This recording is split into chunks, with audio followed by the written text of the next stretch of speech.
and welcome to it. A Star Wars show here for My Nerd World. Yeah, I'm still using the My Nerd World label. Welcome to it. I'm your host, Jon Justice, and I'm glad you're with another episode this week. Rian Johnson gave a rather lengthy interview this past week and shared his thoughts with Rolling Stone on not only The Last Jedi, but also The Rise of Skywalker. So we're going to run through his comments on the show this week, and we'll also dive a bit into your listener emails. Got quite a few that came in to the podcast this week. Thank you so much for everybody that wrote in. I'm going to start off, though, and I'm going to hit you with a hot take right out of the gate. I've been doing a rewatch of not only the sequel trilogy, but also I've been watching the documentaries. You know, I often find when I listen to the Rewatchables podcast, and they're covering a movie that I've seen, many, many times, and makes sense because it's the Rewatchables podcast. I often find myself wanting to go and watch that film. And I hadn't been watching a lot of Star Wars lately. There's been other things of interest that I've been consuming in terms of content. Anyway, I decided, it's been a while since I've watched the documentaries attached to all three films, and all three of the films in the sequel trilogy, The Force Awakens, The Last Jedi, and The Rise of Skywalker. All three of those documentaries are absolutely fantastic. I would say the weakest of the three is probably The Force Awakens one, the director and the Jedi, and essentially the Skywalker Legacy documentary. Those are both just absolutely amazing, and some of the best Star Wars documentaries that I've watched. With that, I've been now doing a rewatch of the sequel trilogy, and specifically watched The Force Awakens over the course of the past week. A film that, man, it's so good. And I've said this so many times on the show, I don't need to continue to beat this drum, but I really love the sequel trilogy. And watching not only the documentary, but also the film, I reached a conclusion, and I've mentioned variations of this on the show in the past for those of you that have been listening for a long time. But if you're new to the podcast, this is probably new, but here's your hot take. It really is only because of the internet and social media that the sequel trilogy is as controversial as it is. And some of this was inspired in terms of this thought, something I've always felt, the way I always felt about it. However, listening to some of Rian Johnson's comments and then watching the documentary and changes that were made and whatnot, I finally came to the conclusion that, if you released the original trilogy in the modern era, and this is taking the assumptions of the films meet viewer expectations of modern films. I'm not simply saying you take the original trilogy and you just plan it, in 2025. I'm saying that if you did that, it would be under the assumption that people would not be watching these as if they were made in the 80s, right? These are just modern-day films, and everybody accepted them for what they are. So I'm not talking about the effects. This is irrelevant, or the time period. I'm speaking specifically about the story. If it was just the same story, the same movies, but in 2025 and accepted as such. The controversies that people discuss relating to the sequel trilogy, they're just as prevalent in the original trilogy. One could actually go, if you wanted to go line by line by line, story beat by story beat, you could easily rip apart the original trilogy in as much as people do and criticize the sequel trilogy. I'm talking about things relating to retconning, the dialogue being stilted in parts or just flat out goofy, character choices, the lack of a plan, and film similarities as well. I remember reading an article many years ago, and it was a lengthy piece, essentially doing what so many people have done to the sequel trilogy. This is all prior to the release of the sequel trilogy. But this article was all about how Return of the Jedi was nothing more than a rehash of the first two films. And more specifically, A New Hope. Another Death Star, another battle on the Death Star, the way that the story beats play out.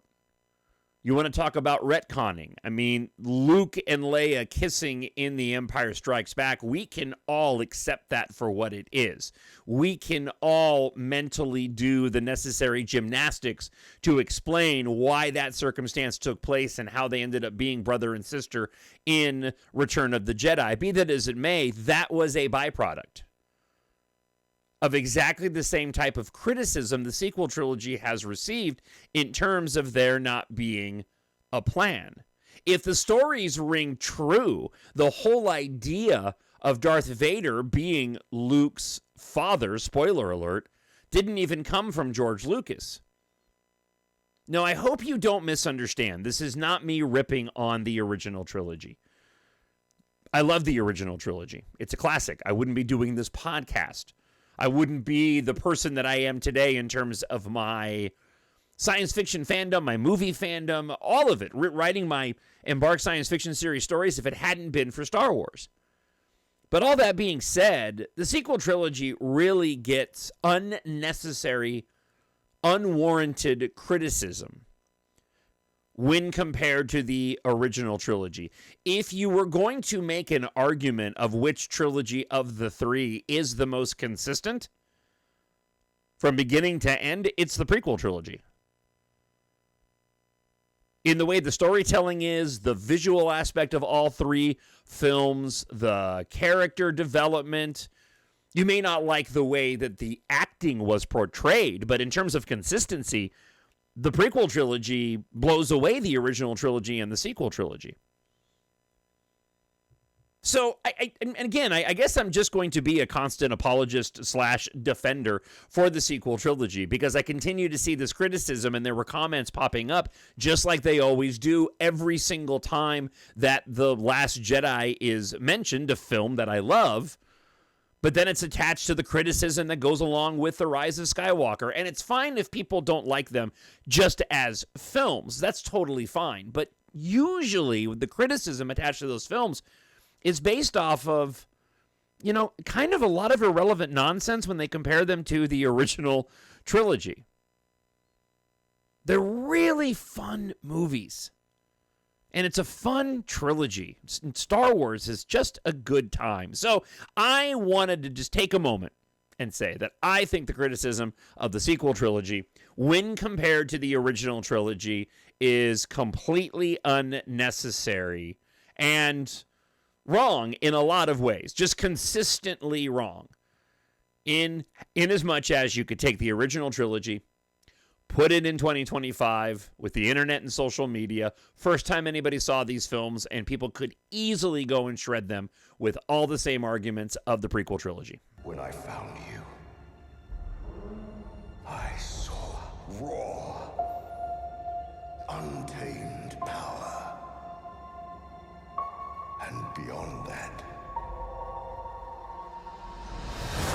something truly special. Rian Johnson got pretty candid about his time working for Lucasfilm in a recent interview with Rolling Stone magazine.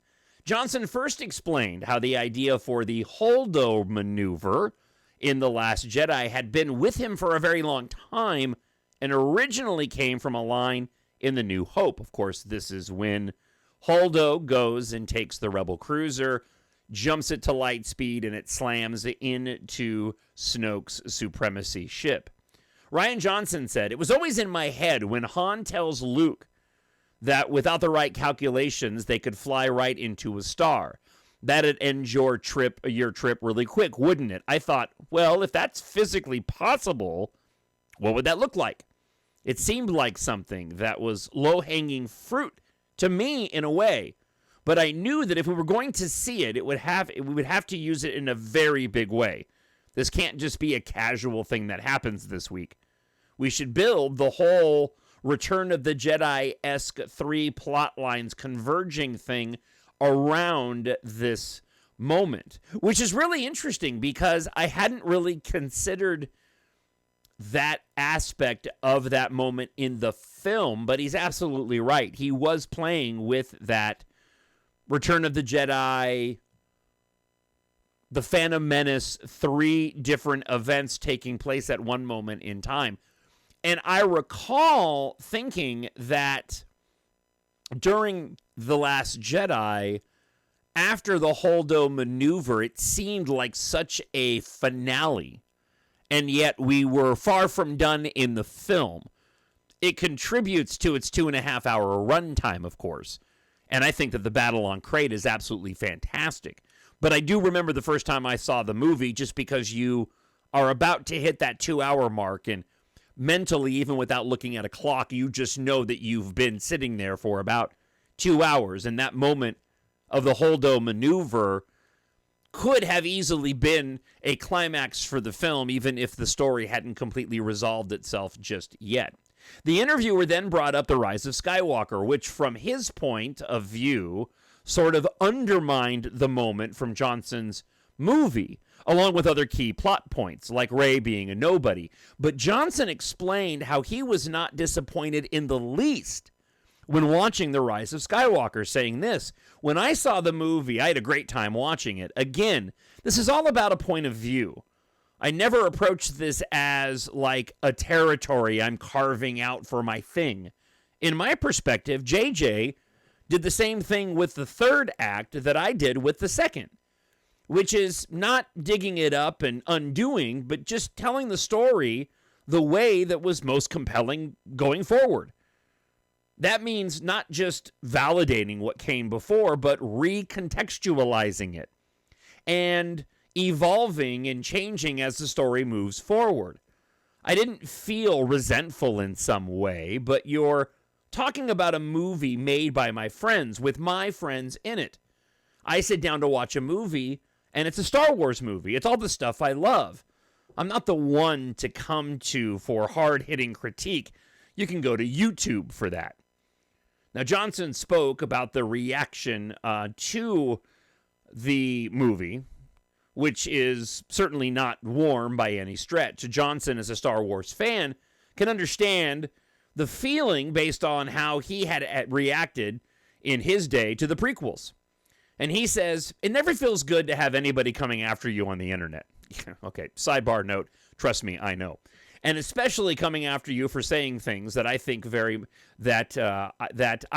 very much do not agree with about the thing I made and put a lot of heart and soul into.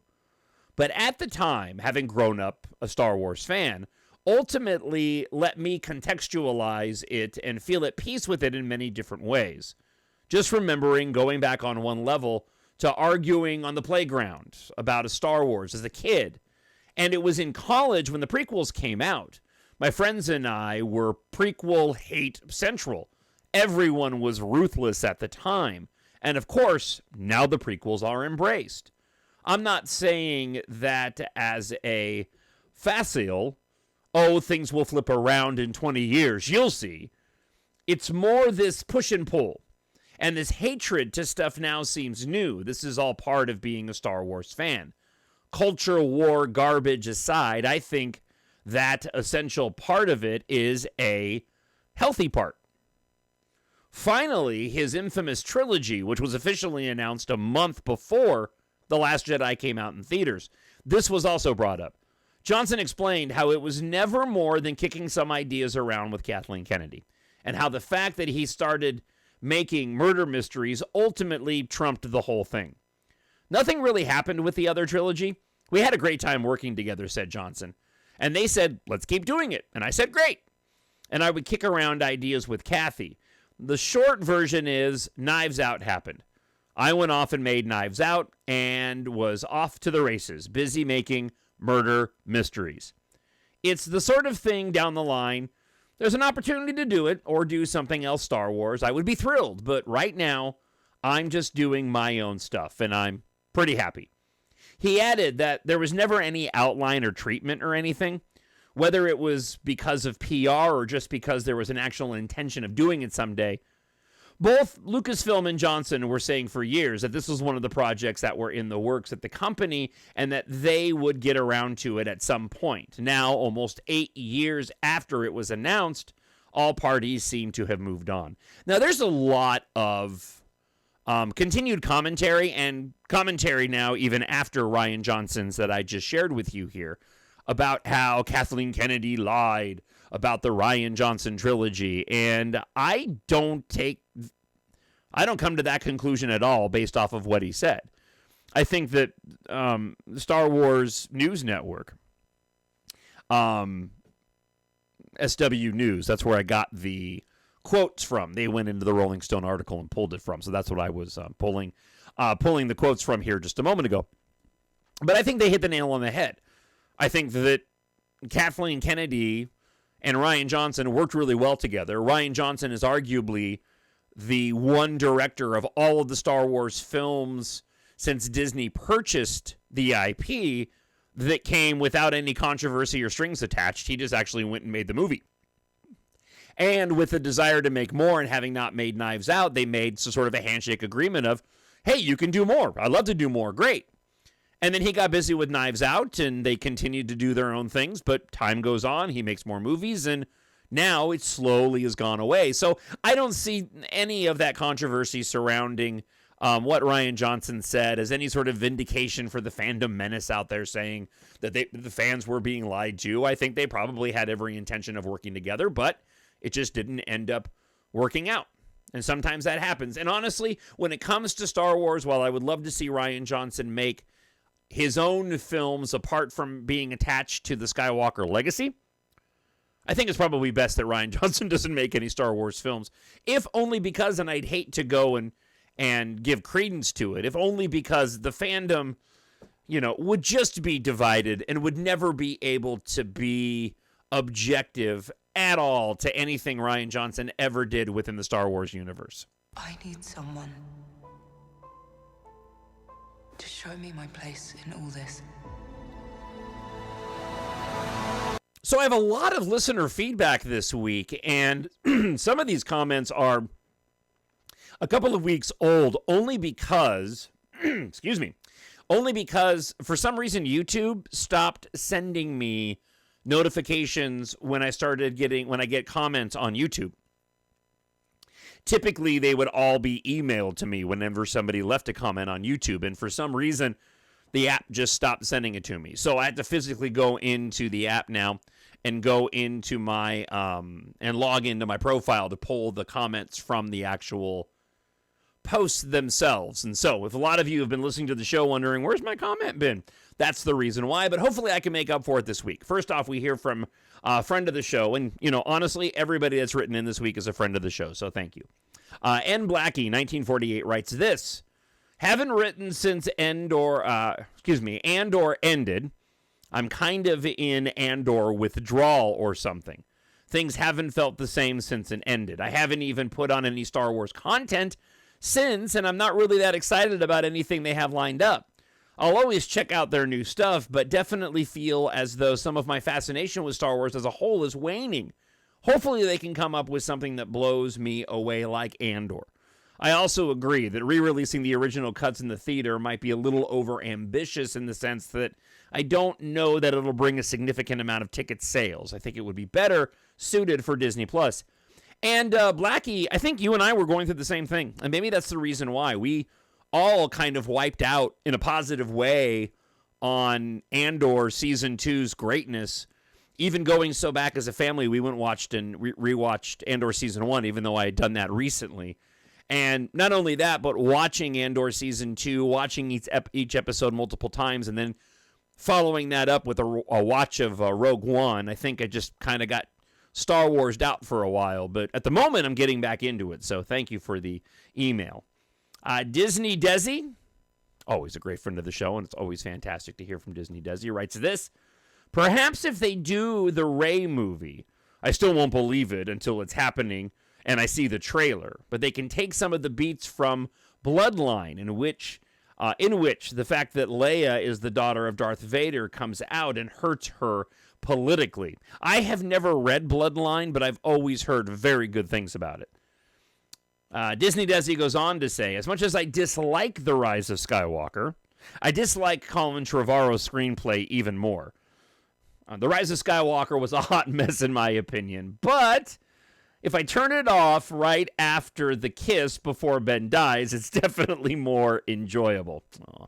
To each their own. It's all subjective. I get it. The only thing I liked about Colin Trevorrow's option was the title, Duel of the Fates. It's a better title and makes more sense than The Rise of Skywalker. Thank you so much, Disney Desi. Always great to hear from you. Star Wars Santa, at Star Wars Santa on YouTube. I always encourage everybody to go check out his channel. He writes this relating to the Sith name article that I covered a couple of weeks back on the podcast prior to the 4th of July. He says, yeah, Empress Palpatine doesn't sound like a Sith name. No, Santa, I agree. It's a title. Emperor Palpatine wasn't his Sith name. It was his title. His Sith name was Darth Sidious. During that encounter, Sidious wanted Rey to accept her biological last name and take on the title of Empress. Next up, and thank you, Star Wars Santa. Enjoyed your show this week, by the way. Andrew Kemp writes, I loved The Rise of Skywalker as well. A lot of people write Ben Solo off as a rehash of Vader, but that's only scratching the surface. His story is much deeper, more tragic, and ultimately redemptive in a way that mirrors but also completes Anakin's arc. Ben was born into the most legendary family in the galaxy. Leia Organa and Han Solo as his parents, Luke Skywalker as his uncle. From a young age, he carried the weight of that legacy and felt immense pressure to live up to it. He wanted to be great, but it constantly felt overshadowed by those who came before him. Palpatine saw this and exploited it through Snoke and whispered voices. He manipulated Ben from childhood, making him believe that the only way to truly matter, the only way to live up to his name, was to become the next Darth Vader. But there's a key difference. Vader fell to the dark side out of a desperate desire to save his wife. Ben, idolizing his grandfather, chased the dark not out of love, but out of legacy. The breaking point came when Luke, sensing the darkness rising in Ben, darkness planted by Palpatine, acted out of fear and instinct. For just a moment, he ignited his lightsaber. That moment changed everything. To Ben, it was confirmation that everything Snoke had said was true. He was never going to be accepted or understood, even by those closest to him. It was the final push he needed to fail. But even as Kylo Ren, Ben was different. Where Anakin was consumed by fear and attachment, Ben was lost in confusion and a crisis of identity. Deep down, he knew the darkness wasn't truly his, but he pursued it anyway, trying to find purpose and belonging. It was through this love and sacrifice of his mother, Leia, that he was finally able to confront his true self. And in the end, he let go of Vader's shadow and chose his own path. And in doing so, he succeeded where Anakin had failed, by using his power not to control death, but to conquer it through selfless love. The power of the dyad. Ben gave his life to bring Rey back, achieving the very goal that had once led Anakin astray, but this time through love, not fear. Listen, Andrew Kemp, fantastic breakdown of Kylo Ren and Ben Solo. Just absolutely fantastic. And, it reminded me of something else, and that is rewatching The Force Awakens. There was an aspect of it that I hadn't really thought about much before, and that is I didn't personally feel the same sort of emotional connection to the familial relationship of Kylo Ren being the son of Han and Leia. And what I mean by that is being now a father and having a 23 and an 18-year-old. My children were much younger, obviously, 10 years ago when The Force Awakens came out.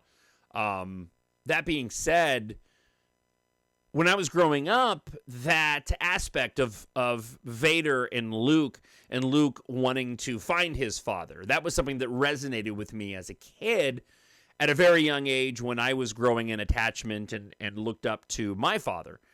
So now that I'm an adult with my own children, I always knew that connection was there, but it didn't resonate with me in terms of the family bond.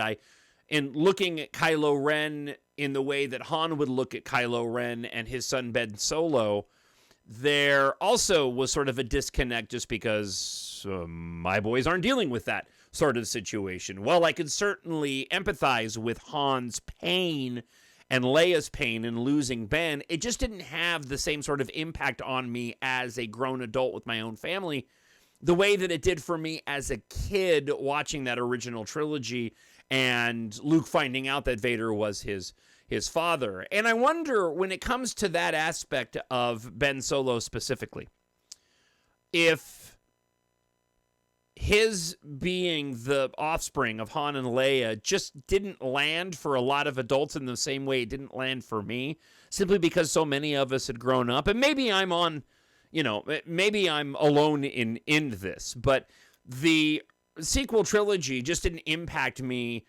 in that particular way. The relationship of family, the way that the original trilogy did. I love the concepts, don't get me wrong, and I actually think that when I was watching The Force Awakens, I was actually feeling like, you know what, that's a much bigger deal throughout. There's a much bigger thread throughout the sequel trilogy than I've bothered to give enough credit to.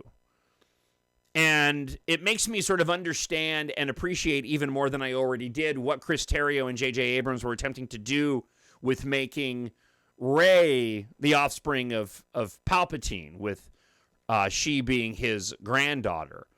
And I'm looking forward to watching The Last Jedi and The Rise of Skywalker over the course of the next weekend or a couple of weekends here, and watching and viewing those movies through that particular lens.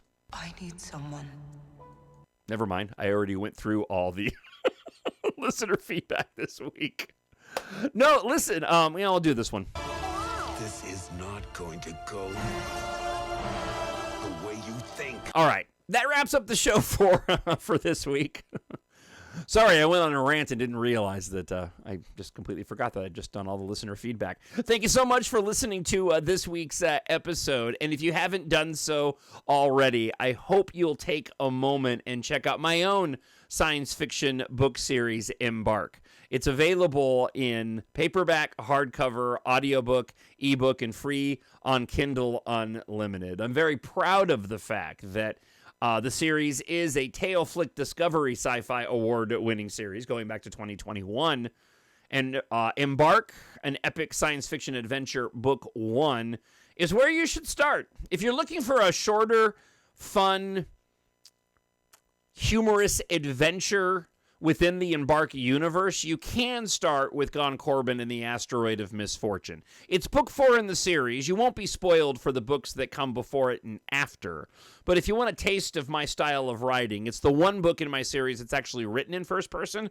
I either say start with EMBARK book 1, of course, which is a much bigger epic, a much longer book. But if you want just a fun adventure at less than half the length, then pick up Corbijn and the Asteroid of Misfortune. But for EMBARK Book 1, a stargazer, a hotshot pilot, a hardened soldier, a tech geek, and a ship whisperer. When it comes to motley crews, the Anniversary has most starships beat. But as a ruthless corporate madman with a covertly created armada of advanced starships attempts to exploit a catastrophic industrial disaster, it might fall to these unlikely heroes to save Earth's evacuees from annihilation, if they can survive the apocalypse first. It's a fast-paced and action-packed science fiction adventure available right now on Amazon.com. Just search for EMBARK and Jon, Jon Justice, and you can pick up your preferred copy. Thank you so much for checking out this week's episode. Drop me an email, talkshownerd@gmail.com. And as always, I hope wherever you are, you're happy, you're healthy, you're safe. God bless. And I'll talk to you guys again next week. Bye. The Force will be with you, always. My nerd world.